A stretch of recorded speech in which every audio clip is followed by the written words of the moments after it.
Talk Radio weekly on Rainier Avenue Radio.world. Are your kids eligible for or enrolled in Apple Health Medicaid insurance? Bring them to a free dental clinic in Skyway this fall. Public Health Seattle and King County is hosting free dental clinics for kids 12 and under at the Skyway Resource Center one Saturday per month. Now until December, visit kingcounty.gov/ABCD for more information. Again, that's kingcounty.gov/ABCD for free dental clinics for kids. I'm Paul Pearson, host of Star Time, and when I'm not deep frying a turducken in a closed garage, I'm listening to Rainier Avenue Radio.world.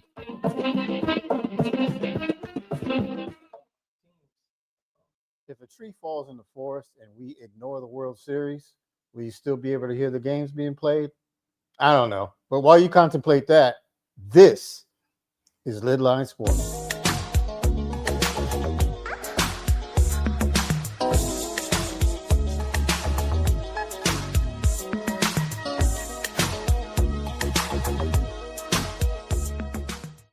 Hey, thank you for listening to LidLine Sports right here on Rainier Avenue Radio. I'm Bitter, better known as Pep. Got my man O, got my man MC. So, are you guys bitter too? I'm struggling, honestly. I'm flaving. I'm struggling. What you struggling with? I mean, you missed the energy in here, Game 7 on last Monday. Yeah. I ain't never seen the show so deflated at the end of the night. Oh my God. It was so deflating. So losing Game 7, then for me, I mean, Suns suck. Start out the NBA season. So yeah, sports has been pretty down for me so far. I was a little deflated, but I was happy for their season. Let me finish. Let me finish. For years and years and years, I've been waiting for them to get to the point. They're one game away from making the World Series. I'll tell you this. You heard it from me on LidLine today. If they do not make the playoffs next season, I'm done with the Mariners. You won't hear me talk about them unless it's on the show. I'm going to donate all my Mariner gear. I'm done with them because there's no excuse. There's no excuse for you to go this far this year and then just fizzle out. I think it's just so deflating for those reasons of this is a team that does not get here. It's worse than rare that they even get to this point. Mm-hmm. And they never made the World Series. Right. And on top of that, they didn't play their best baseball. Right. I think that's what They makes still should have won the series. Yeah, and that's what I'm saying. Right. They still should have. Oh my God. I think that's what makes it even more deflating for me is, like I said, they didn't even play their best. And they still had a chance to win. And just how they went out, I think that they were still good enough to be competing with the Dodgers right now. They're not here. They did us like Miss Pac-Man. You know, you get to that last one. That's what the Mariners did for us. But I do think this is the beginning of something, but this isn't like basketball. And honestly, it's the hardest sport. It's hard to get to the playoffs, number one. I tried to tell everybody that, all these Mariner fans, my wife, and a lot of other Mariner fans, about, it's a great season. Okay, I'll give them that. They'll be back. They gotta. It's not tough. Guaranteed to get. Ask the Astros. Ask a lot of the. They were hurt a lot this year. Yes, people. We don't want to make excuses for teams, but they were hurt a lot this year. Right. If they don't get a one great pitcher and one good pitcher for the bullpen, we'll probably see the same thing. Well, they're not gonna put money into their starters. They have 4 young pitchers, so that's not gonna happen. Now, Luis Castillo will probably be on the block again because of how much money he makes. Right. They did say that whatever their payroll was at the end of the season is what they're going to try to work with for the offseason. I'm kind of excited for the first round pick that they got last year, Cade Anderson, because he was a college World Series MVP. He's real tall. He's a lefty. Okay. And man, he's got smoke.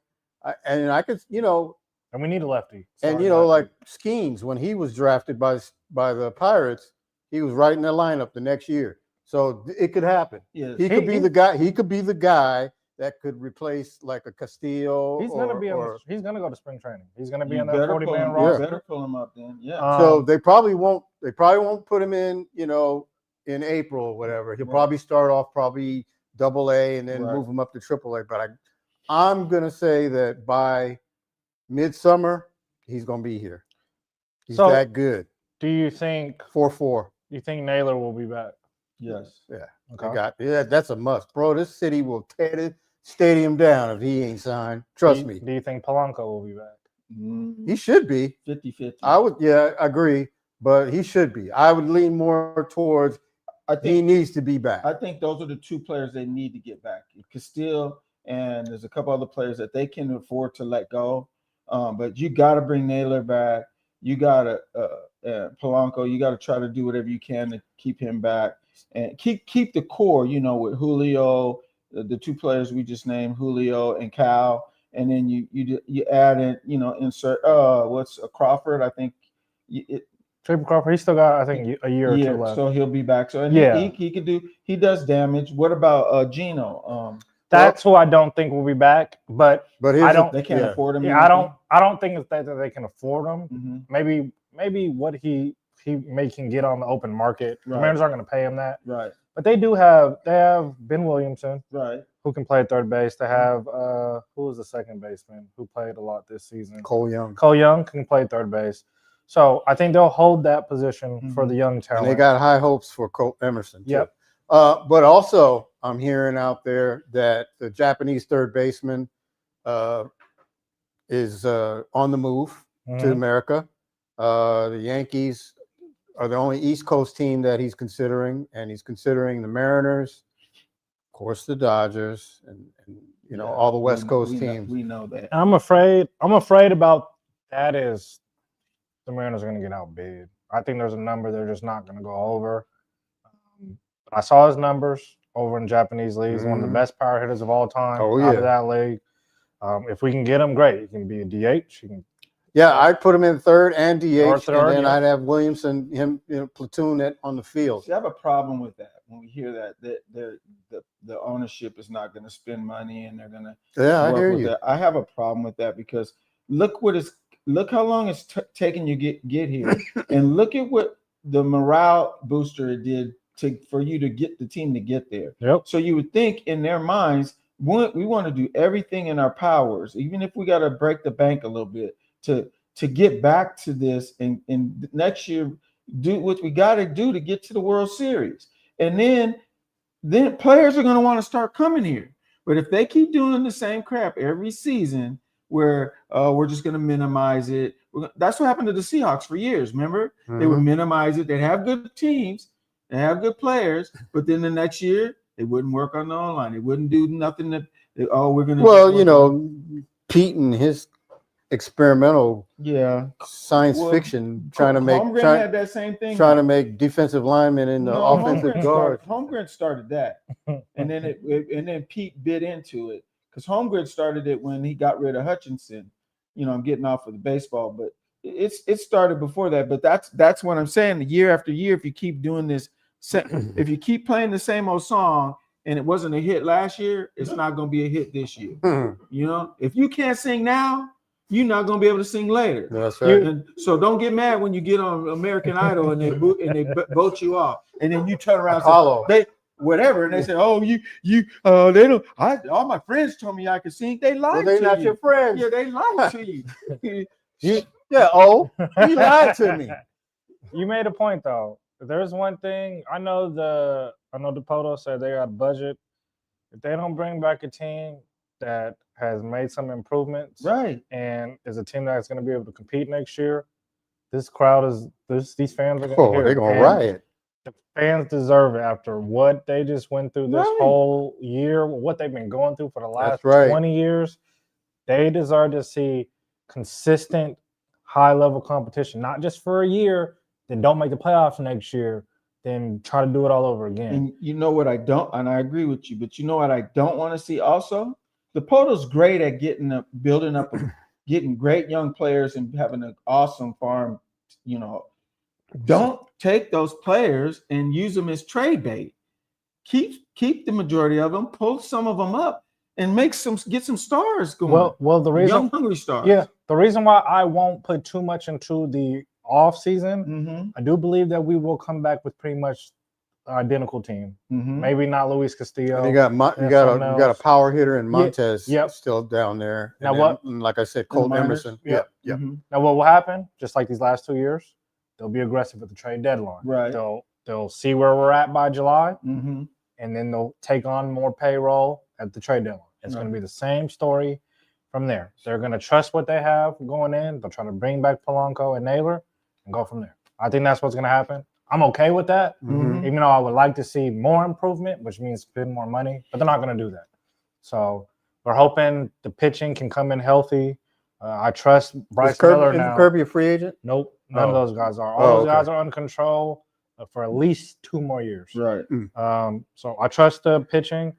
I loved what Bryce Miller did in the playoffs. I have high hopes for him. I mean, he was great before he got injured last year anyway. But yeah, that bullpen, I do wish that's something that they can do is find one reliever arm.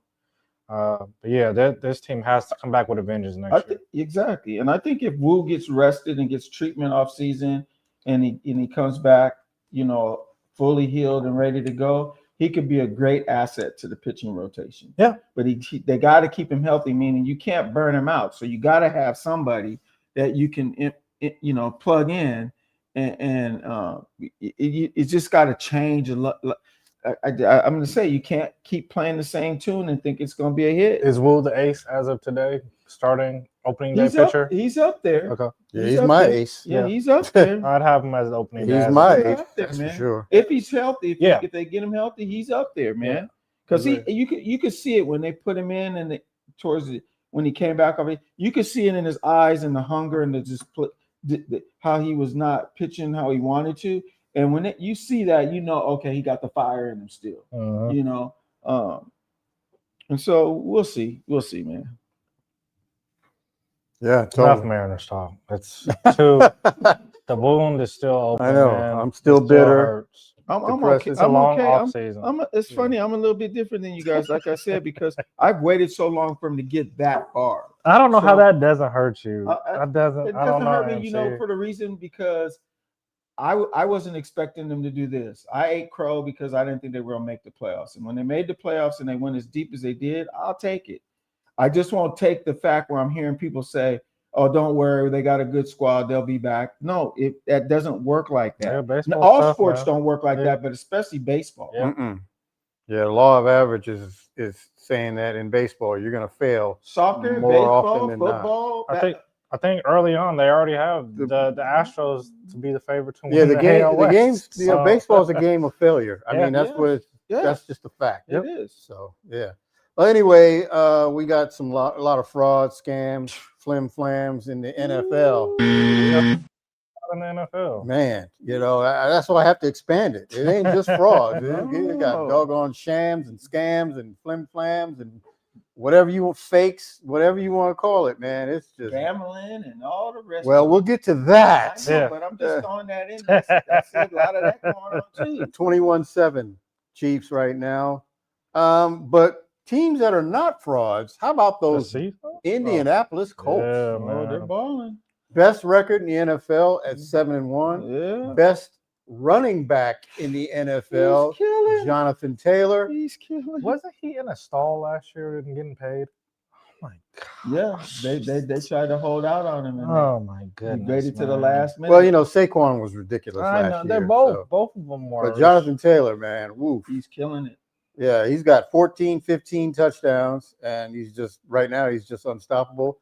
Daniel Jones, Minnesota had Daniel Jones and Sam Darnold. Who do they got now? Well, they don't have Carson Wentz because he's out for the season. They say, we'll go with J.J. McCarthy. Well, this is his second year, and he's played 1.5 games. Yes. You blew it. Stupid. I just don't understand. I get you have a young quarterback, but I feel like I've said on this show, when it comes to the NFL, every season, once you get to week 1, all 32 teams are competing. There is no we're playing for next year or anything that. Right. Why would you not pay the quarterback who played like a top 5 quarterback in the league, had your wide receiver 1 looking like the best wide receiver in the league. Why would you not pay the man? All because you have this young quarterback who played well in preseason, just sitting there waiting. It's crazy. And he gets hurt if you sneeze on him. Some teams do the dumbest things on.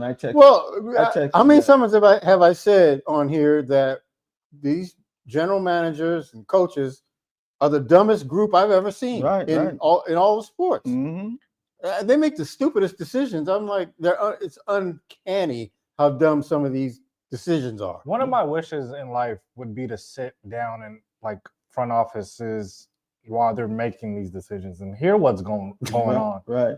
Seriously. That's what. Or maybe I'd have more understanding why. Well, that's what Hard Knocks is for.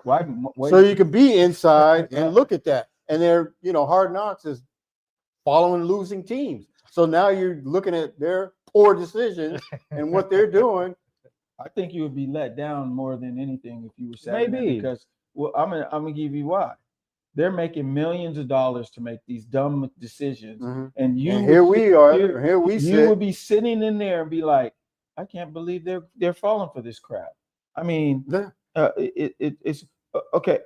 I'm gonna bring up a couple teams, and you tell me who does Andy Dalton play for? Carolina. And how are they doing? He sucks. He's been, listen, and I'm pretty sure. Bryce Young's not starting no more? Huh? Bryce Young's not He's starting? hurt. Okay. Yeah, but what's his name? Andy Dalton. Andy Dalton. He's a terrible quarterback. He's been terrible since he left Cincinnati, and he keeps getting jobs. Where does Flacco play? He's been in Cincinnati. He's been in Flacco. I'm just asking you. Flacco's doing good, eh? Yeah, he's balling, but team still losing. Yeah. But it ain't that wasn't his fault. No, but still. But he still keeps getting jobs. Yeah. What about Rudolph? What team is he on? He ain't playing, but what team is he on? Still the Steelers. Yes, I guess. Aaron Rodgers. The quote is supposed to be the guy. You seen it last night. He just doesn't. His mobility shot. He's done. He's just getting a paycheck. And that's what they do. They give these guys paychecks. I didn't need week 8 to tell me this. I told everybody this. We talked about it off air and stuff. But we knew this was going to happen. Yes. Yeah. Come on. Yeah. They're not playing the worst as a team now, the Steelers. 4-3. Yeah, well. But I'm not blaming the team. I'm specifically talking about quarterbacks. But Green Bay's a good team. Yes. Right? They played them at Pittsburgh. Right. And if Pittsburgh wants to be considered a top flight team, at home. you got to beat that team. Yeah. And they lost by 10. Had a 9-point lead, lost it all in the third quarter, and then got smoked in the fourth. So you're not a good team. You're mediocre. How's Geno Smith doing? Well, Geno, Geno's Geno. Geno ran himself out of Seattle. But he's doing the same thing in Oakland, though. I mean, Vegas. Sorry, Oakland, but Geno is Geno. I'm just going down. I don't know what Pete Carroll was thinking. And they just brought in Tyler Lockett. I'm just going down the line of quarterbacks that they're given chance after chance after chance. And Stevie Wonder could see that they're not no good. Ray Charles is in the grave, and he can see that they're not no good. What does that tell you? A blind man can see that these quarterbacks that I'm naming are just average quarterbacks. And you got to do like the Denver Broncos coach. I don't like him, Sean Payton, but he saw something and he said, okay, I'm not rolling with Russell Wilson, even though he has a good pedigree. I'm going with Bo Nix. Did you hear what Sean Payton had to say? Yes, about Russ. Yes. Yeah. You throwing fire. Guys. They're being petty. Yeah. He had Russell Wilson tweeting. He had him coming out of his logo. Yeah. That ain't him at all. Yeah. But I said when Denver got Bo Nix that they found a quarterback. Right. Everybody laughed at me. Yeah. Okay, who's laughing now? Right. That'd be me. So who's your? What are we on, week 8 now? Yes. 9. Who's in the contenders group? Sheesh. Contenders? Contenders for a Super Bowl. Well, you gotta go with Philly. Okay. Rams. A healthy Niners team. Okay. Mm-hmm. Colts. No, I'm just NFC right now. Oh, okay. Detroit, Green Bay, So that's a lot of teams. And I haven't even mentioned Seattle yet because they're still on the way up. So I can't call them. You would not call them a contender. I can't because they did. For one thing, they didn't make the playoffs last season. Okay. All these teams that I'm mentioning did, Okay. for the most part. So, and then in the AFC, yeah, you got to give it to the Colts, and of course the Chiefs, The Bills. Bills, yeah, but The Patriots. and the Patriots, right? Okay. Absolutely. You call them legit contenders as of today. I will. Okay. Tampa Bay, because their defense. Did you say Tampa Bay? No, good one. Tampa. That's a good one too.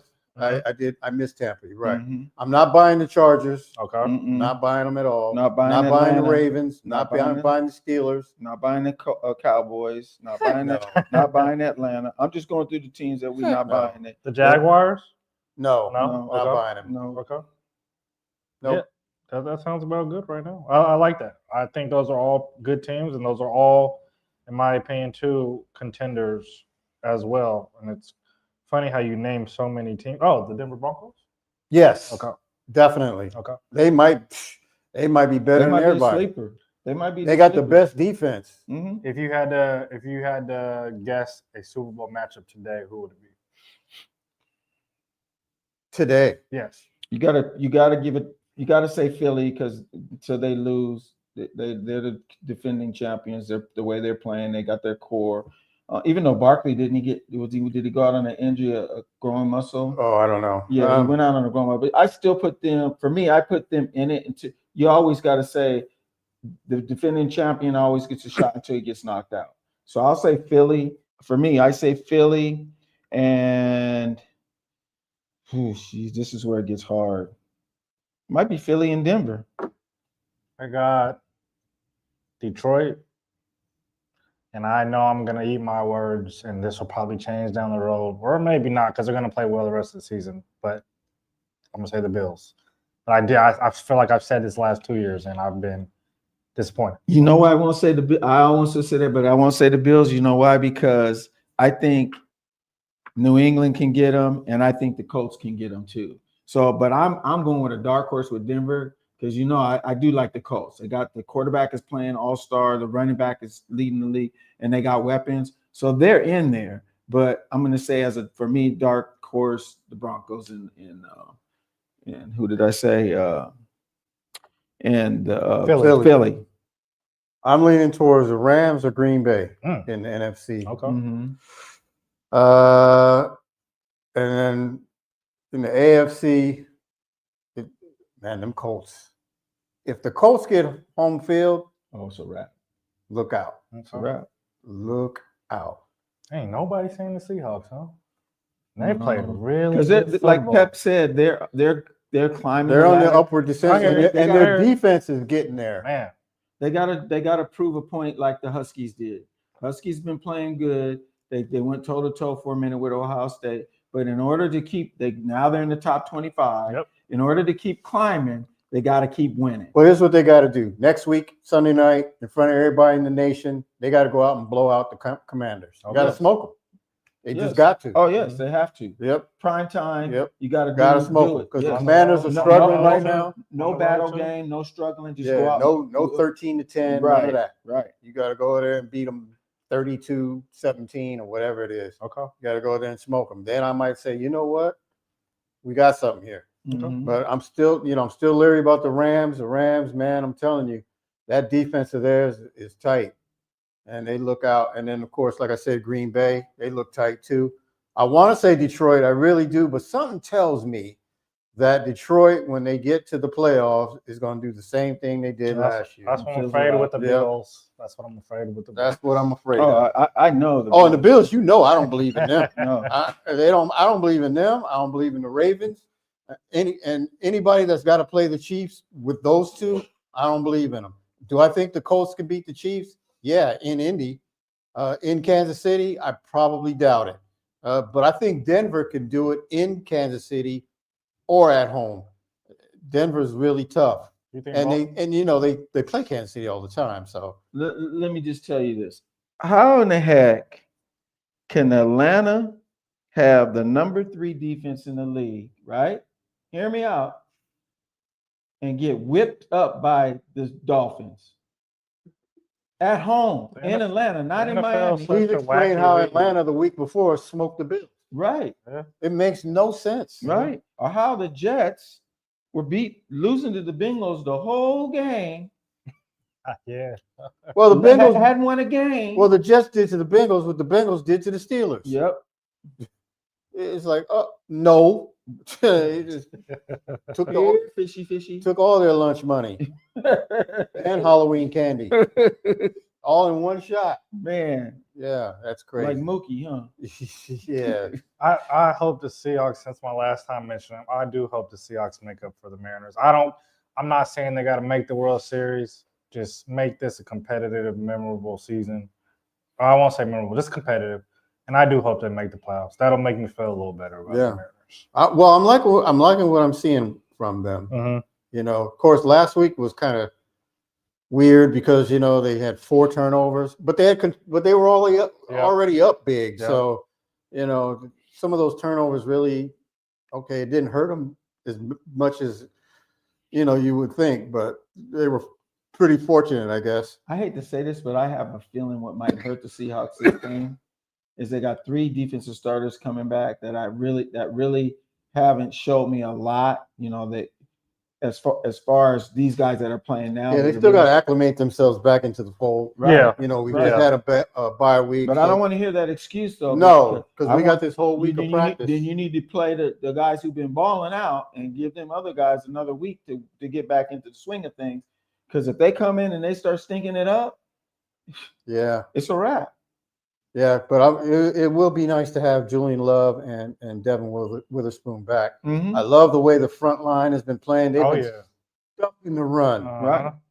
Everybody, that's, I think they're number 3 or number 4 against the run, which is phenomenal considering where we usually are in the lower half of the NFL. So now that they've climbed up that way, and of course, you stuff the run, then you give you can pin your ears back and try and get after the quarterback, which they did a couple of times the week before against Trevor Lawrence when they sacked him 6-7 times. So that's the formula that the Seahawks are doing, and hopefully they can continue that kind of formula next Sunday night in DC and take care of business. Yeah, don't mess around. Don't because right now the Commanders, they're getting humbled and hammered in KC, right? Mm-hmm. What's the score? It's 21-7 still.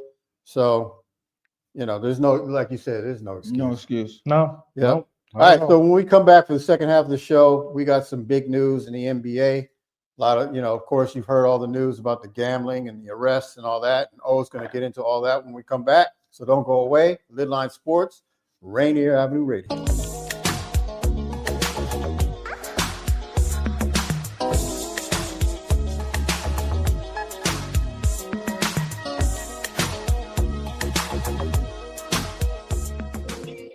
You can't get enough of Rainier Avenue Radio.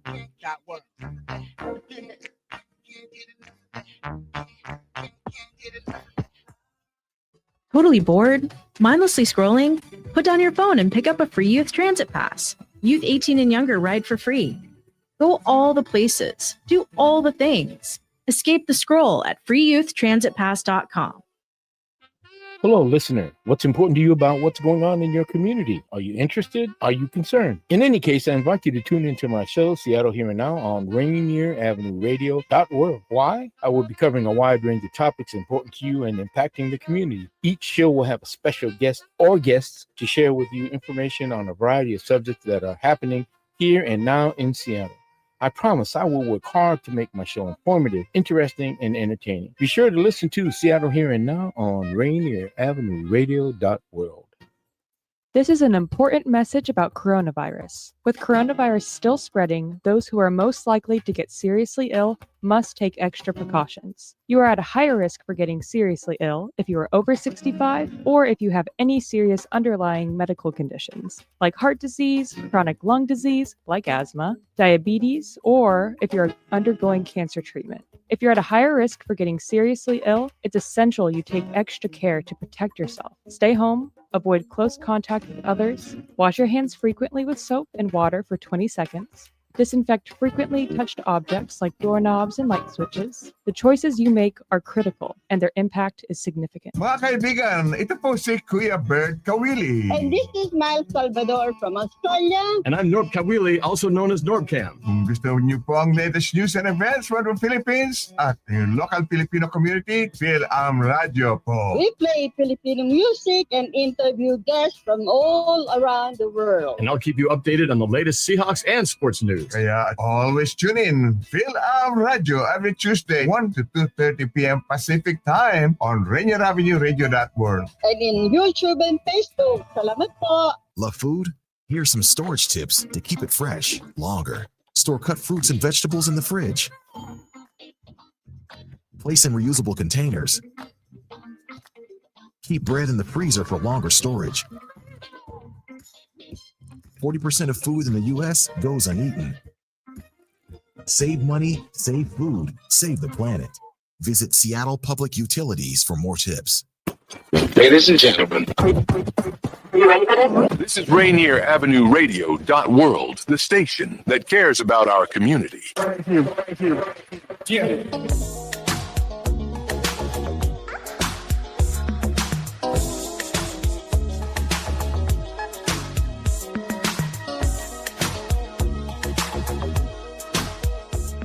Welcome back to the second half of the show, LidLine Sports, right here on Rainier Avenue Radio. We talked about the NFL a little bit. Of course, we got into the World Series with the Blue Jays and the Dodgers. And, of course, we talked ad nauseum about the disappointment of the Mariners. So now let's get in a little bit more happier news. Wait a minute. We're talking about the NBA, right? That's not happier. But there is some kind of happy news as the WNBA has a new coach. Seattle Storm, I should say, has a new coach. Yes, sir. Want to take it away, O? Yeah, Sham Charania of ESPN announced last Friday that Sonia Rahman has agreed to be the new Seattle Storm head coach. She is the first head coach of Indian descent. She was an assistant coach for the New York Liberty. I don't know much about her, Pep, do you? Not a whole lot, but I do have a question. The New York Liberty had Sonia Rahman as their assistant. They fired their head coach, Brondello. Why didn't they promote her? I know. I was wondering that. Yeah. I don't understand. Now, look, I'm not saying that she's not a great hire because as far as I'm concerned, she very well could be and is. Again, we talk about stupidity in sports. Why aren't you promoting within? Right. When you have somebody that's obviously more than qualified. Because she had to come in here and interview, or should I say Zoom or whatever they do now. Right. So obviously she impressed. Yes. So. And they still don't have a head coach. So. And they still don't have a head coach at New York. And New York was in the finals last year and got beat out this year. They went through a lot of injuries. Yeah, they went through a whole lot of injuries. Brianna Stewart is still there, ex-Storm player. So I'm just curious. It's like, why didn't they promote her? That's a good question. That's, to me, it would have been an obvious choice. But when you sent me the message that they hired her, I did my research on her and stuff, and she got her track record is impeccable. Yes. And so I'm thinking, okay, and for me, I'm happy because the Storm needed somebody like that can bring some fire to the team with some knowledge and not just be sitting back and letting the team do this and this and that and be kind of passive. You need to be passive aggressive, if anything. And that's the Seattle way. Yeah, but yeah, I won't. You don't have any argument for me. Yeah, I thought when I saw that I was like, oh, okay, because maybe negotiations fell through. Maybe I don't know. Maybe Storm was maybe it was just mutual interest right away. I don't know. Maybe they told her something like, "We want you to do one more year as an assistant," and Oh yeah, and she probably said, "Hey, I'm ready to let me test the market." Yep, and they let her test the market. And look what happened. I think my first opinion would probably be, they got stars and they're trying to win now. So maybe they're looking for a bigger fish. Okay.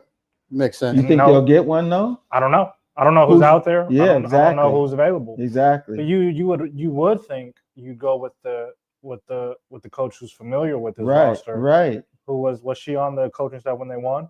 Yes. Yeah. Then I like the whole going within, going through the coaching staff who's been there, but maybe also since she was under the tree of Bondello, maybe all those guys aren't coming back. But maybe they're just going a whole different direction. Yeah, and you know what happens and when Bondello got hired with the Toronto Tempo. Right. So you know what happens to teams, though. All three of us are knowledgeable enough to know what happens to teams when they shake it up like that. A lot of times they don't recover and they struggle for a couple years to even bounce back because now they got to feel their way. And they don't have the right leader, or they don't. The coach doesn't know how to get the players to. They sure got the talent, that's for sure. Yeah, but you having the talent and not having a coach to piece everything together. Yes, and that happened with the Huskies for a couple years. They had talent, but the coach, what was his name? Jimmy Lake. Yeah, and then Hopkins. Oh yeah. Oh, you're talking about basketball. Yeah. Basketball. No, yeah, basketball. Hopkins could just not. But he had talent. He just could. So talent. as a kid growing up, my uncle coached with Marv Harshman at the Huskies, right? And he sat me down. I would ask. I was always inquisitive. I asked questions, and he gave me this knowledge years ago. That's what kind of made me coach a little bit, right? He said there's three types of coaches. There's a coach who can draft, but can't develop players. Then there's a coach that can develop players but can't draft, and then you got the ultimate coach that can draft and develop players. And so when you have the coach that can draft but can't develop players, and then it relies on your bench. I mean your staff to help you develop the players. So it brings up who you bring in and who the players fall into, and then vice versa with any other. If he can't draft but he can coach, now you got to have scouting and in your assistants that can have the eye for players, right? And so definitely. And so that when he told me that, it made so much sense because I was always wondering, how come this guy, he could coach so good, but he ain't got no talent, or vice versa? How come this guy got some talent, but he don't know he can't coach? Yeah, he can't coach him up. Not everybody's meant to be in that first seed. No, true. And Hopkins was a great assistant under Jim Boeheim Right, at Syracuse. right. And that's all he was an assistant. We've seen that. Yeah, because the head coach and the assistant coach, they see the game differently, and they got to look at the game different because the head coach, when he falls in love with a guy, the assistant's job is to knock him down. Right. Because and the guy that the head coach knocks down, then the assistant coach got to build him up. So when you got to have a contrast. You there. do. So when I coached, what I did, I took my main assistant coach. I had three of them. My main assistant coach was a great defensive-minded coach, and I was more oriented with the offense. But what I did was, after a few games into the season, I'd be like, okay, now I'm gonna sit on the bench. I want you to coach. I'm gonna give you this game right here. I want you to coach so you can see what I'm going through. So, and then I can see what you're going through. Mm-hmm. And then when after I did that, I got so much kudos and so much love from my assistants. They're like, oh, so this guy, he really depends on us. Mm-hmm. And it helped to elevate our team. And that's the problem we have with a lot of coaches nowadays. Your brother, he's an excellent coach because he listens to his assistants. But there's some coaches in not NBA, in high school and in college right now, they don't care about their assistants. They're their buddies and everything. But you could tell that it's my way or the highway. And Bob Knight. Yeah, but and I was gonna say though, I think what also makes a great coach is, yes, they listen to our assistants, but they're able to make that decision. They're able to make that tough decision. They're able to say, okay, I hear what you guys are saying, but I'm gonna do this, and I'm gonna live with that, and they're able to say, maybe I did something wrong, they're able to correct that. Like Bobby Knight was a my way or the highway, but I'm sure behind closed doors when he went to go sit down with his assistant, he can say, I did something. I take this for that's 100% true. You're 100. I knock on wood, and that's it, man. That's the true meaning of a coach. When he could say, hey, I messed up, instead of saying, oh, well, if these guys, if these guys did this and this player did that. No, the buck stops with you. Just like with a team, on a football team, the buck stops with the quarterback. Okay. On a basketball team, The buck stops with whoever the star is, whether he's a center or guard, whoever that star is. That's where the buck stops. And if they lose, you got to look at him. I agree. You can't say, okay, LeBron's a star on the team, but when the Lakers lose, they say, oh, they're blaming Luka. Or I'm just using it as an analogy. But he ain't playing either. No. Well, I mean, I know, but I'm just saying you can't do that. LeBron's got to step up there and say, hey, I'm the leader. It's on me. Regardless, even if you do feel that way, those are what leaders do, though. Yes, exactly.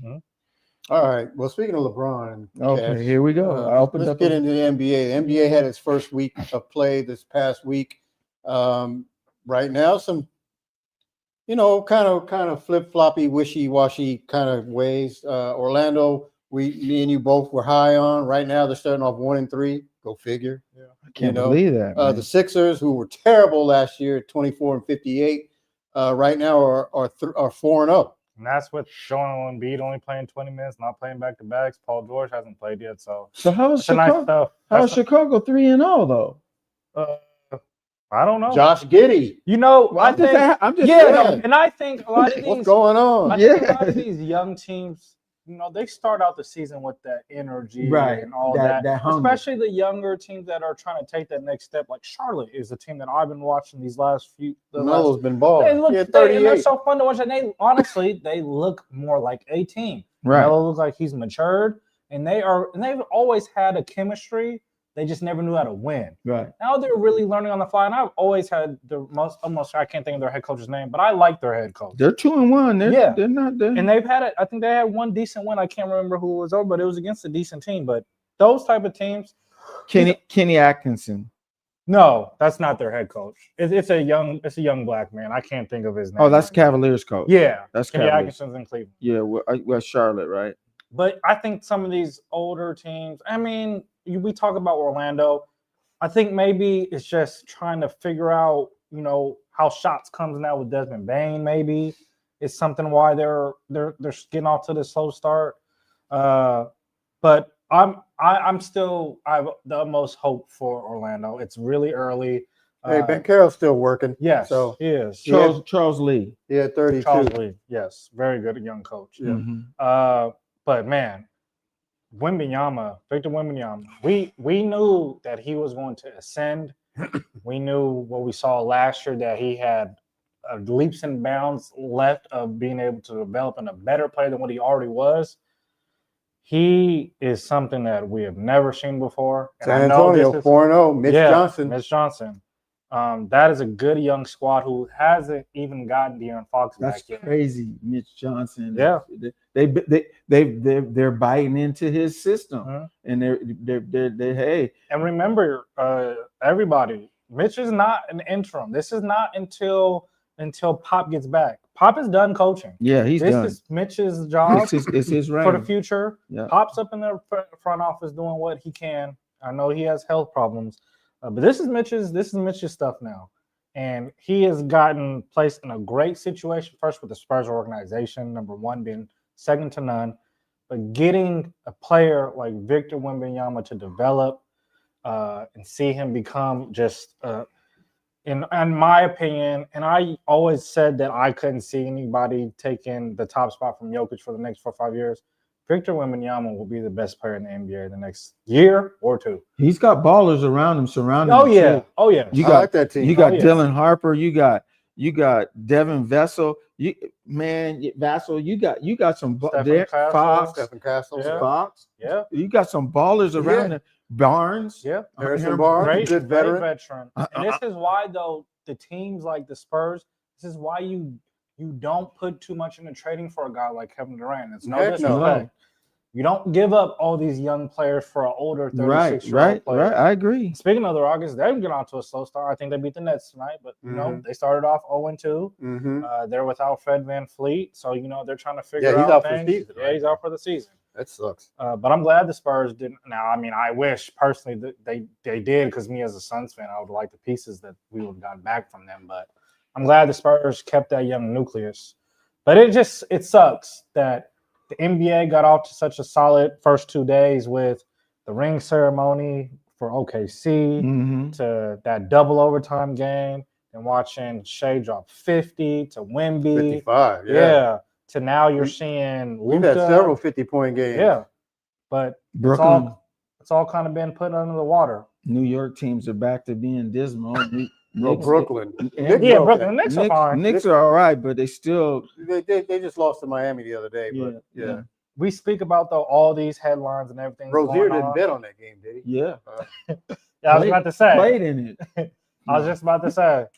But the headline and the top story has been the scandal going on in the NBA with the Feds doing a sweep Thursday morning. They went in and arrested Chauncey Billups, head coach of the Portland Trail Blazers, Hall of Famer, well, technically not yet, but yes.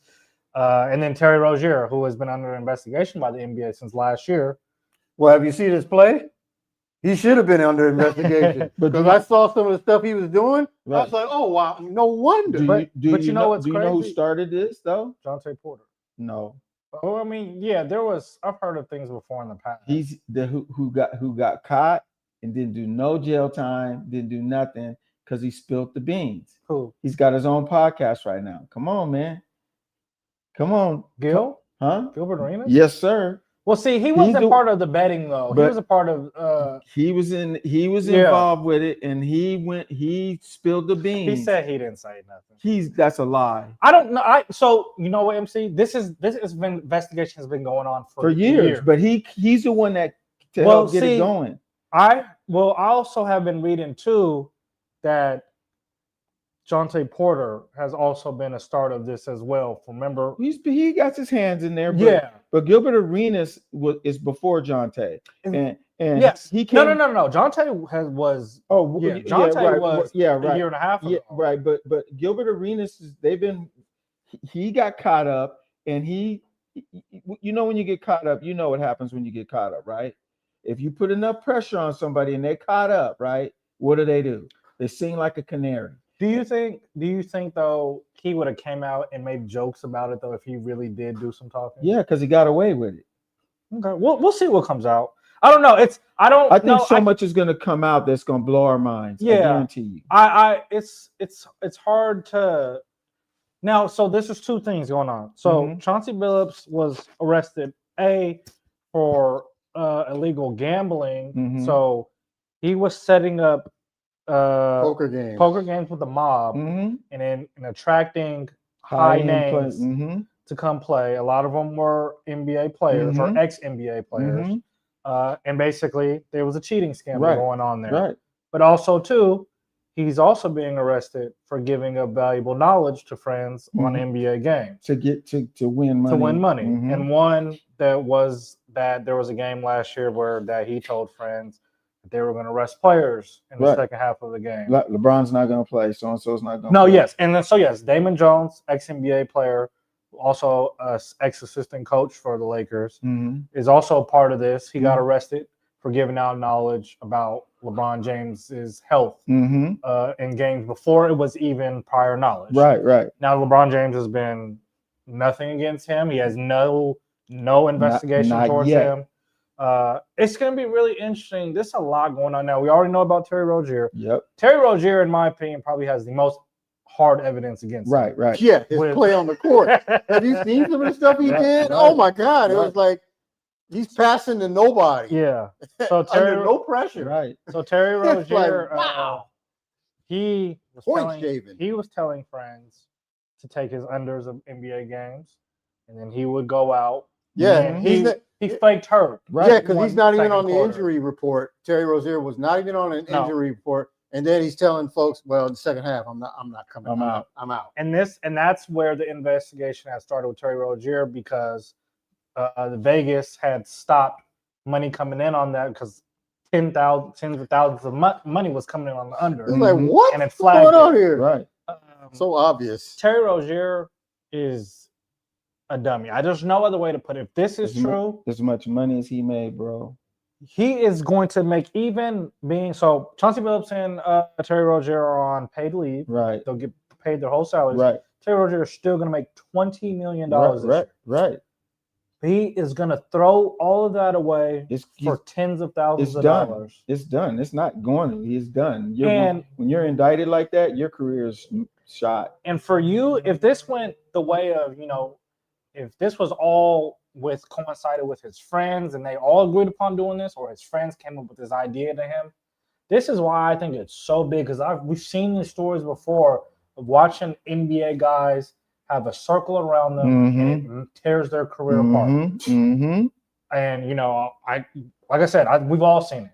Yeah. Whether it's cheating or gambling or just playing stupid. Just putting him John in Morant, situations. for one. Yeah. The people he was hanging with was the demise of his catapulting to stardom. Now, I just don't understand, and why Terry Rozier would put himself in this situation, why he would have friends around him who would put him in a situation. This was a guy who was a high-level role player at a point. He's made over $140 million, whatever the case is. Well, if those are his friends, that's who he is. But you make a good point, and you know what could be?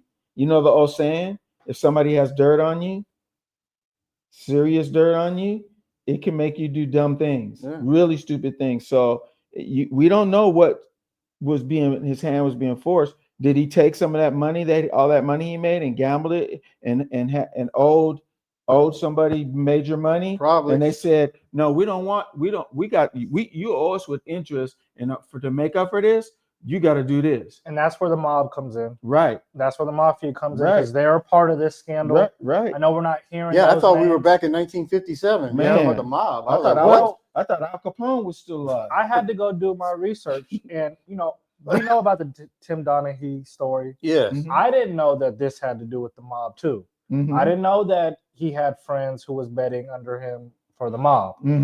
So this sounds like a situation where somebody the mob got into somebody's pocket. They got somebody in their pocket. So that's why it goes back to you saying this is bigger than the guys that have been arrested now. Yes. I agree. Now, who's going to talk? What names are going to come out? There's people in there shaking in their boots right now. Let me tell you the subliminal message. And don't be surprised if we hear about some mysterious disappearances or deaths. Yes. I hope not. That's what happens. Let me tell you this, though. There was a subliminal message that was given when Chauncey Billups was coming out of his dwelling and getting arrested. What did he change into? What did it say on his sweatshirt? I didn't see it. I don't put too much Clutch into that, Productions. but he's Clutch. He's under Clutch's agency. So I know a lot of that. Exactly. That's been another conspiracy theory. Going to court in the hoodie. I'm just saying subliminal message. I know. He said they said it was the bat signal. He's coming out saying, "Look, if they got me, and I'm showing you this, and if you don't rescue me, Clutch ain't gonna be Clutch no more. Be going clutchless." It's gonna be. I hope that's not true, but sometimes that's happening. Because he went in there and he's like, "Oh, they got me." Well, because the other tie to that is Damon Jones is good friends with those guys as well. He played with him. Right. He's been around LeBron's circle ever since then. And he's a part of this. So I would hope. I just hope if Clutch is somewhat a part of this, I just hope LeBron is. Right. I hope that he has stayed far away from this, where his name can be nowhere near connected to this. Yep. I don't see Rich Paul being a part of this. No, he's too smart. Or Mav. But I don't know the under guys. Right. Whoever they keep around. You're right. Well, Adele is probably the mastermind. What was that? Who? Adele. Oh. What if you found out she was the mastermind? If she was the Al Capone of the ringleader, she's the godmother. Yes. That would be funny. U.S. Congress, they sent out a memo. They want to speak with Adam Silver, and they want to get some info and figure out what's going on and what are you going to do to fix this. Right. Now, go ahead. Speaking of that, do heads roll as far as the upper echelon of NBA government? Somebody's got to take the fall. You know how that goes. I mean, this is almost just like he's the head that wears the crown. I don't think Adam Silver's job is on line, because we saw this, but I know this is players, so it's different, or coaches. But we did saw this with Tim Donaghy, but when I watched that documentary, Tim Donaghy pretty much mentioned that this started at the top. there's no way. He's basically saying that there was no way that who was the ex-commissioner? So it's Stern. They're saying that there is no way David Stern. Didn't They know. said that this was swept under the rug. by Right, David Stern. right. He knew something was going David on. Stern was, It's was- always, it's always swept under the rug by the POS. guy. So- Yeah. So does Adam Silver? Did he know something? Did he try to sweep it under the rug? Maybe. Do I think his job is in question? I don't. But like I said, I don't it's like it. early, and I do think a lot is going to be discovered. I heard Kevin Garnett's name mentioned. They said he was one of the players, but they didn't say he didn't do no wrongdoing. He ain't been a player in how long now? Not players, but somebody who was at the was in the gambling gambling game. bit. The But he was poker? invited to, but not a part of it. Right. But He just just was invited to go there. play. Yes. Mm. It just sucks that for me, like, it's just hard to, like, whenever you watch a game now, it's like, are they doing this? Especially in that second half of the season when you got bad teams being bad, and there's no excuse for Terry Rozier. But Terry Rozier has played non-high level basketball for the For Charlotte years. Hornets for years. Right. And at some point, boredom starts to strike. That's right. Making money comes a part of it. I'm like, oh, well, shit. My bad. We're not playing for nothing. That's two. Because I did the first one. I'm safe. We gotta have a sword I'm safe, folks. I'm safe. Yeah. We're not playing for nothing. Yeah, hey, my friend's talking about I can make some extra money by just not playing. I mean, sure, why not? But you know what caused this to really explode like it is when they started allowing gambling full board. It's one thing to let gambling in, just betting on the games, but when you start letting them bet on who's going to get the most turnovers, who's going to score the most points in a quarter, or who's going to have when you start making it that too obtainable. Who's gonna wear their uniform wrong? Right. I mean, man, it's crazy. Who's going to get the most technicals tonight? Yeah, or Draymond. I know, but I'm just saying. Yeah, no, I can easily, if I was an NBA star, I can easily call on y'all and give y'all some money and say, go put this bet in. It's just that easy nowadays. Easy, right? You don't have to go through bookies anymore to go through somebody else. No, it's all right here. I can go right to you. I can say, hey, here, man, take this $100,000 and go to the casino, put it down on. I'm gonna foul out tonight in the half, and I can do it. I can do it. Yes, and you can do it. And nobody would ever know. Nope. Until all that money start coming in on that one thing. So now wait a minute. So Pepe blows the whistle on us. You catch Pepe. I'm blowing. And then he's like, "Oh yeah, Carter paid $100,000, and he went to Muckleshoot." Yeah. And it's like, huh? And they said, "Yeah, look at the cameras." And he's like, so I wanted to ask you guys. You're talking about conspiracy theories, and my mom, I know, made me bring it up. I had to ask real quick. So this comes to other conspiracy theories. Mm-hmm. Do you think that betting and scandal had to do with Michael Jordan? Absolutely. Yes. Okay. Yes. Really? Of course. Yes. I wasn't around. I wasn't too locked into basketball. Yeah, Okay. definitely. Big time. Because his dad was a super gambler, and then he became a super gambler, and then big time. Okay. But he was protected by the Nike. One last question: is Vegas in jeopardy as far as having a franchise in the NBA? No. Okay, good. No. All right. So that's it for tonight. That's a wrap. I want to thank everybody: Rhonda Dorsey, Nancy Conyers, Bill Walker Jr. You know the regulars. You know who you are. You can go ahead and pat yourselves on the back. Happy Halloween. Whatnot. Happy Halloween. All that. 5 we'll to 5. 5 to 5. 28 to 7. All right. I'll be in Sacramento. Yep. Having fun. Oh, next week.